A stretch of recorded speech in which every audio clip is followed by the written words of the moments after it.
Bueno, y una iniciativa ciudadana se presentará próximamente en la Asamblea relativo al impuesto sobre la renta, que en este momento golpea duro a la clase media. ¿De qué va esto? Nos acompaña el economista Juan Jované para conversar con nosotros esta mañana de estos temas en el orden económico y, por supuesto, temas también de actualidad nacional. Primero arranquemos con esta iniciativa. ¿De qué se trata? Bueno, a mí se me acercaron algunos trabajadores, Abelardo Herrera principalmente, y me llamaron la atención sobre un problema que hay, que nosotros ya lo veníamos trabajando. El problema en Panamá es que si usted compara Panamá con Centroamérica, resulta ser que el país donde menos impuestos pagan las personas de altos niveles de ingresos es Panamá.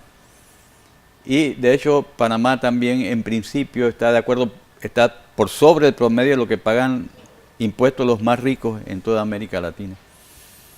Y además la inflación ha ido creciendo, ¿verdad? Por ejemplo, la exención básica son 11.000, hasta 11.000 no se paga impuestos sobre la renta.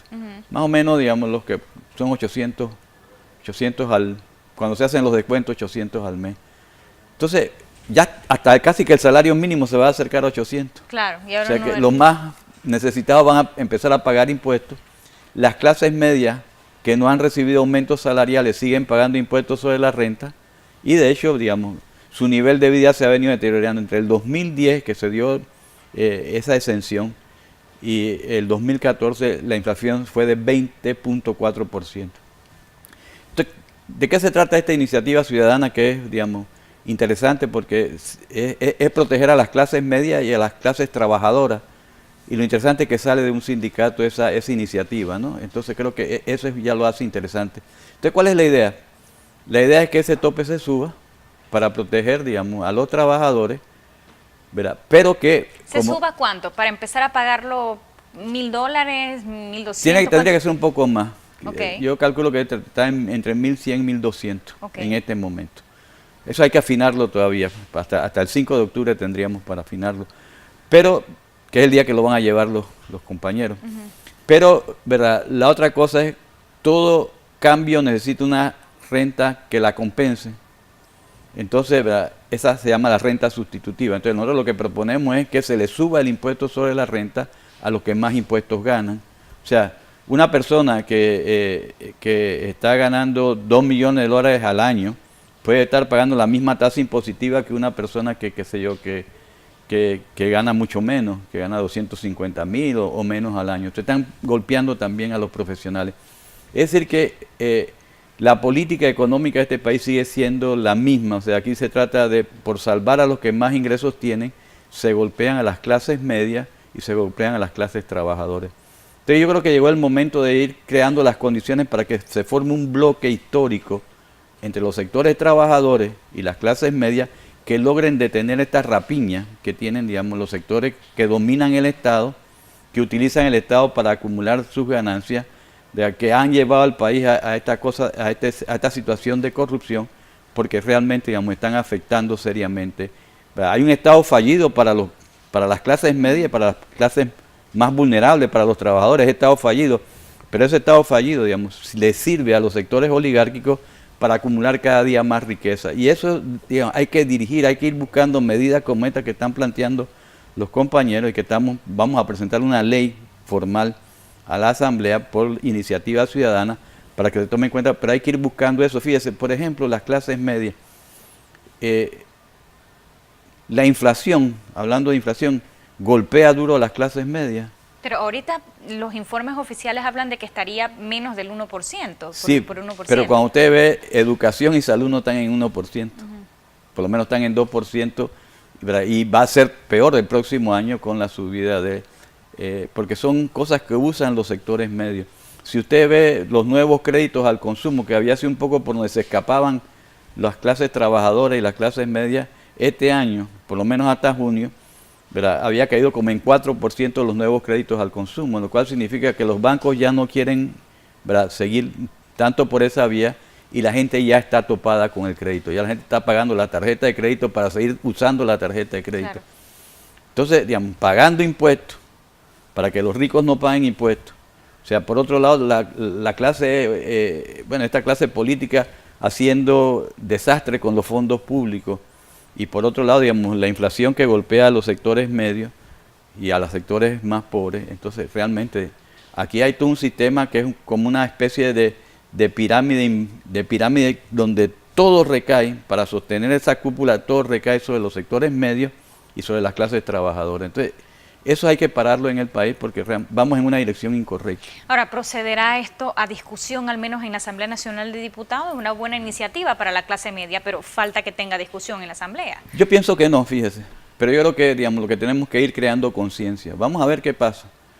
Porque, digamos, los que pagan la campaña política y ponen a esos diputados ahí, no les va a interesar que, digamos, se haga un impuesto sobre la renta más progresivo del que existe hoy día. Pero bueno, lo importante es que la gente vaya tomando conciencia, porque mire, yo no estoy tan preocupado por lo que va a pasar en las elecciones, sino qué va a pasar después de las elecciones.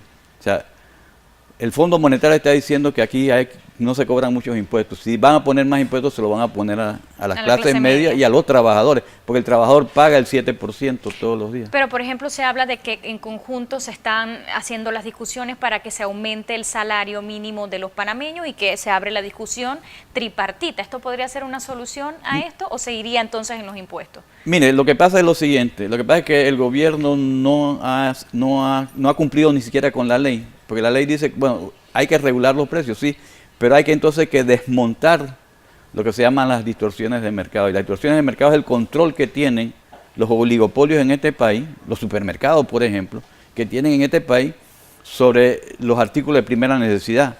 Entonces, antes que suban el salario mínimo, ya en el comercio subieron los precios y ese salario mínimo adicional no sirve para nada, pues simplemente, digamos, entonces necesitamos una política de distribución del ingreso, es decir, bueno, vamos a ver qué hacemos con el salario mínimo, pero a la vez no permitamos que ese salario mínimo quede en la caja registradora del comercio. Eso es lo que hay que hacer, pero digo, no se hace porque este país, mientras los sectores medios y los sectores trabajadores no tengan fuerza política, no va a pasar nada.